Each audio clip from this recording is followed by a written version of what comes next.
kisah tentang perjamuan Tuhan Yesus bersama-sama dengan murid-muridnya di hari terakhir dalam perjalanan dengan murid-muridnya sebelum dia sengsara dan mati. Kemudian perjamuan ini disampaikan kepada orang-orang percaya untuk dapat melakukannya tiap-tiap waktu. Pesan dari perjamuan di malam terakhir. Saya kira pesannya hanya 3.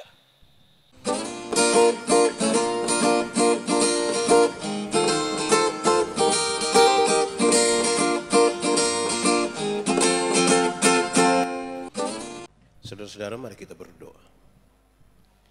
Ya Tuhan Allah, kuatkanlah dan teguhkanlah iman kami, supaya waktu malam hari ini ketika kami mau belajar dari firman Tuhan, biar ini waktu yang paling baik dan paling penting buat kami.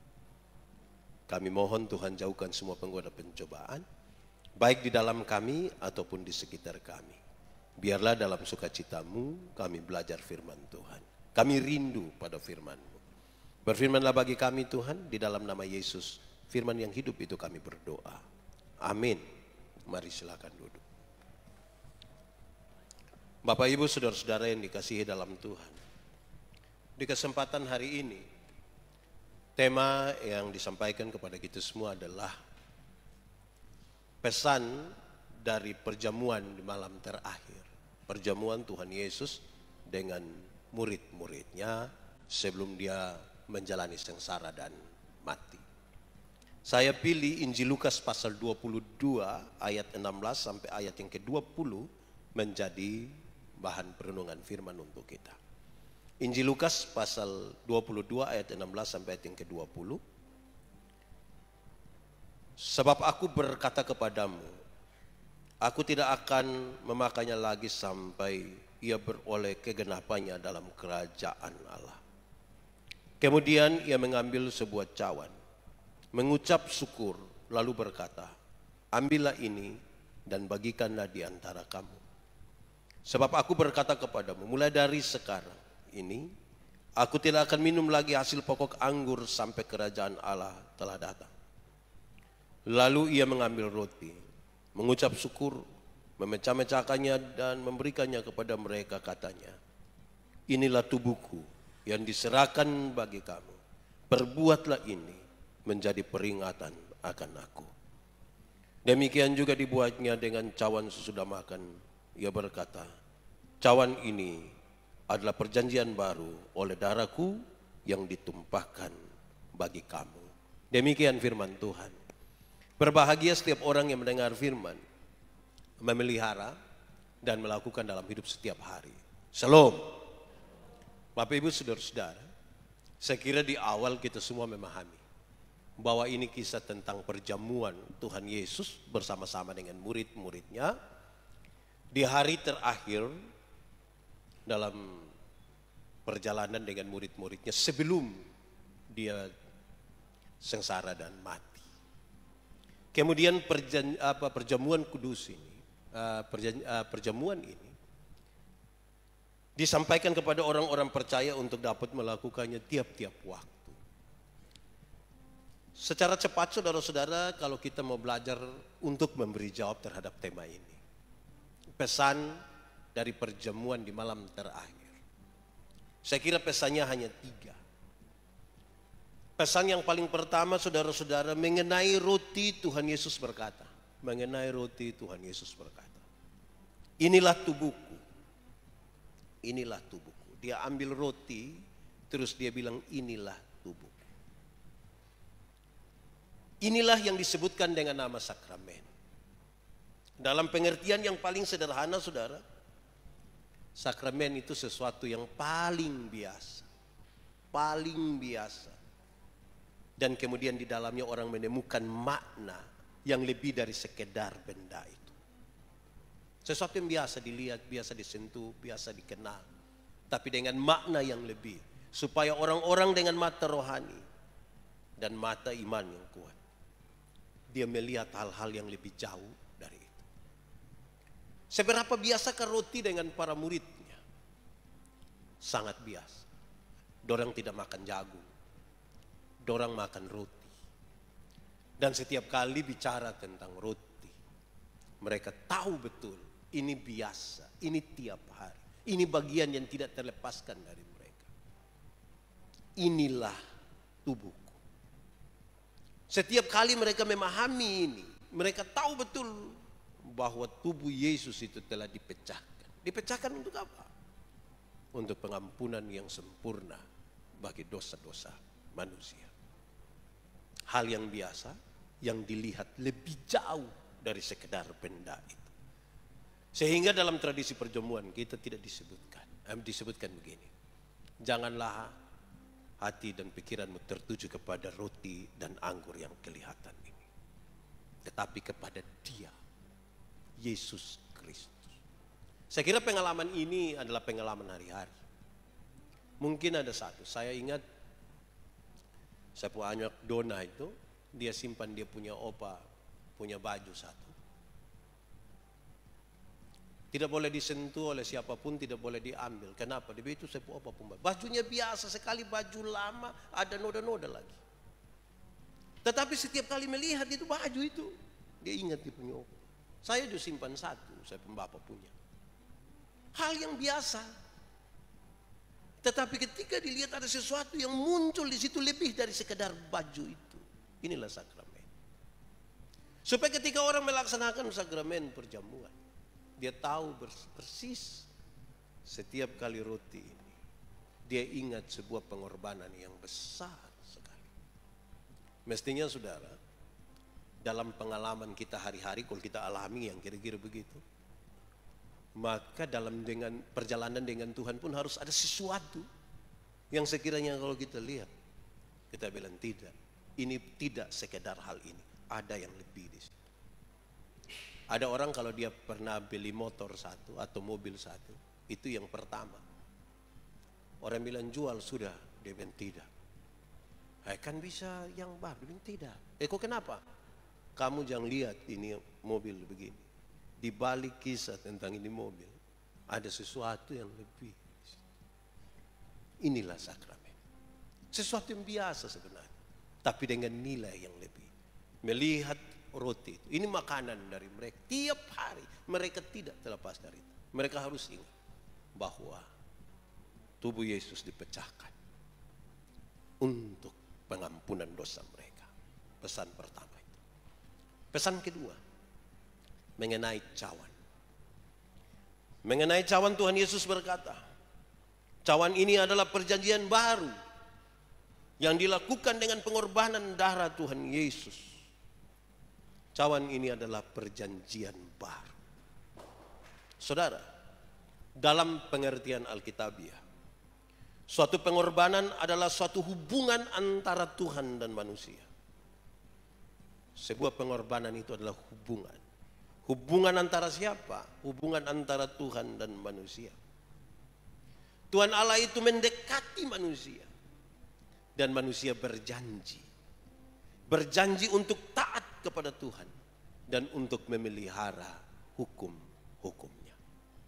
Itu perjanjian. Bangsa Israel itu dekat sekali dengan kisah tentang panggilan Musa dan seterusnya. Kalau kita baca di dalam Keluaran 24 ayat 1 sampai 8. Kita lihat bagaimana perjanjian itu. Tuhan Allah yang mendekat. Dan manusia berjanji untuk taat kepada hukum-hukum Tuhan. Sekarang dia bilang, inilah perjanjian baru. Perjanjian baru melalui apa? Darah Tuhan Yesus yang ditumpahkan karena dosa-dosa manusia. Inilah perjanjian baru. Bukan darah binatang. Bukan apapun. Tetapi darah Tuhan. Ini makna yang tidak sekedar bicara tentang sebuah pengorbanan, tetapi makna dari sebuah ketaatan terhadap hukum-hukum Tuhan. Sekali lagi, ini bukan makna tentang pengorbanan semata, tetapi ini makna dari ketaatan manusia. Karena kalau dia sebuah perjanjian, pertanyaan lebihnya adalah perjanjian antara siapa dan siapa? Perjanjian antara Tuhan dan manusia. Tuhan sudah mendekat kepada manusia. Dan sekarang manusia mesti berjanji untuk taat kepada hukum-hukumnya. Kalau kita berefleksi terhadap pengertian ini, saudara, terhadap makna ini, refleksi kita adalah apakah kita sungguh-sungguh taat pada perjanjian kita dengan Tuhan. Terlalu gampang manusia mengingkari perjanjiannya dengan Tuhan. Dan ini harus menjadi sebuah pesan yang membawa kita pada refleksi yang berulang-ulang tentang kesetiaan kita kepada perjanjian kita dengan Tuhan. Sekali lagi, dalam pengertian Alkitabiah, suatu pengorbanan itu adalah hubungan antara Tuhan dan manusia. Tuhan mendekat dan manusia berjanji. Dan dalam semua itu Tuhan bilang, inilah cawan, inilah perjanjian. Ketiga, pesan yang terakhir di malam itu. Tuhan Yesus mengatakan, perbuatlah ini. Perbuatlah ini. Kenapa kamu harus melakukan ini? Karena dengan kamu melakukan ini, kamu akan mengingat aku, Tuhan. Dengan kamu melakukan hal ini, kamu akan mengingat aku, Tuhan. Apa sesungguhnya yang terbersit di situ?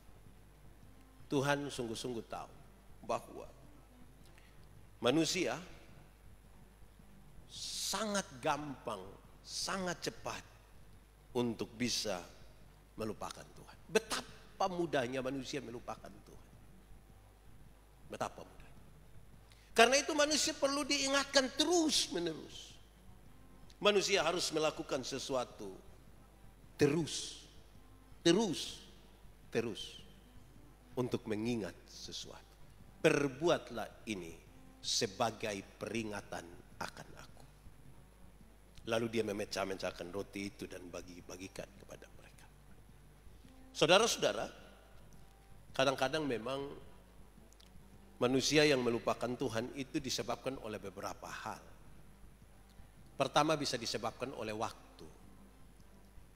Waktu itu bisa membuat kita lupa terhadap sesuatu. Waktu.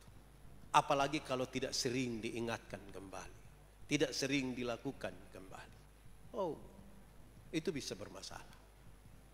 Yang kedua, yang bisa membuat kita melupakan sesuatu adalah pilihan-pilihan lain.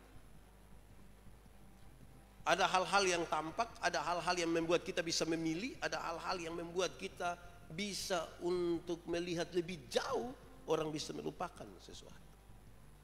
Karena itu pesannya adalah, perbuatlah ini. Supaya kamu mengingat Tuhan. Perbuat. Apa yang harus diperbuat tadi? Makan roti itu dan minum dari cawan.